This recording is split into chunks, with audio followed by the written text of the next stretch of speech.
If feedback feels personal, your progression slows immediately. Elite athletes are always looking for ways to improve their performance, but many often overlook one of the most accessible and impactful ones: how they use feedback. One of the biggest blocks I usually see in an athlete's development is taking feedback as a personal attack or a personal judgment instead of as plain information. Some symptoms of this are thinking, this coach is against me, or the coach, he doesn't understand me, or this is unfair, or he doesn't see my level, or he doesn't say the same things to another player. That's when feedback becomes personal, emotional, and frustrating. When that happens, your brain interprets it as a personal attack, as social judgment, as a potential loss, as in your role, your minutes, your status.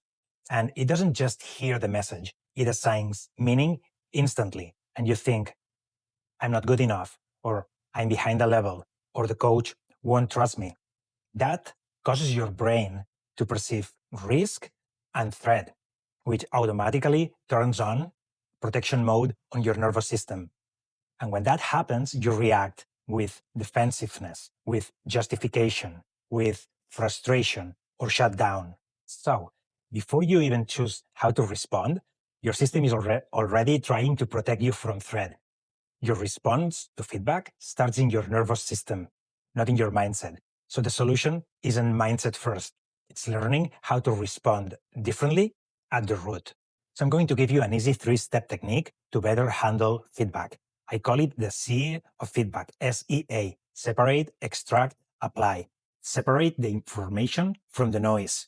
Create a gap between the core message that the feedback is delivering and your ego's interpretations, your coach's tone, and all the emotional charge. Extract. What is actually being asked of me here? Make it specific and actionable. And apply. When is the next moment that I can execute this? The next action, the next training session? Even in imperfect, harsh, or quote unquote unfair environments, there's always some valuable information in any feedback that you might get. So try to look beyond what it feels like criticism and take any nuggets that will help you grow as a player. How you handle feedback determines your readiness to grow, to adapt, and to build a successful career.